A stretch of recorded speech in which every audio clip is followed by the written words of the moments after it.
Tipper ಹಾಗೂ KSRTC bus ನಡುವೆ ಭೀಕರ ಅಪಘಾತ. ಬಸ್ನಲ್ಲಿದ್ದ 21 ಪ್ರಯಾಣಿಕರಿಗೆ ಗಾಯ. ಸಿದ್ದಾಪುರ ತಾಲೂಕಿನ ಮಾವಿನಗುಂಡಿ ಬಳಿ ಘಟನೆ. ಭಟ್ಕಳ ಕಡೆಯಿಂದ ಹಿರೇಕೆರೂರು ಕಡೆಗೆ ಹೋಗುತ್ತಿದ್ದ ಬಸ್ಗೆ ಎದುರಿನಿಂದ ಬಂದು ಟಿಪ್ಪರ್ ಡಿಕ್ಕಿ. ಟಿಪ್ಪರ್ ಚಾಲಕ ಸೇರಿ 22 ಜನರಿಗೆ ಗಾಯ. ಸಿದ್ದಾಪುರ ಪೊಲೀಸ್ ಠಾಣೆಯಲ್ಲಿ ಟಿಪ್ಪರ್ ಚಾಲಕನ ವಿರುದ್ಧ ದೂರು ದಾಖಲು.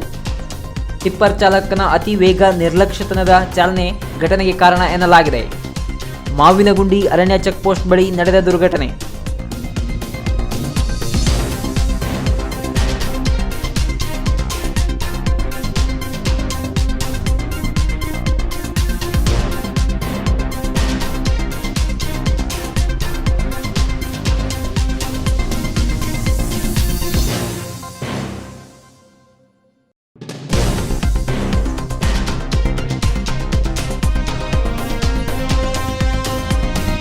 ವೀಕ್ಷಕ ಮಹಾಪ್ರಭುಗಳೇ, ನಮ್ಮ ಚಾನಲ್ ಅನ್ನು ಸಬ್ಸ್ಕ್ರೈಬ್ ಮಾಡಿ, ಶೇರ್ ಮಾಡಿ, ಪ್ರೋತ್ಸಾಹಿಸಿ.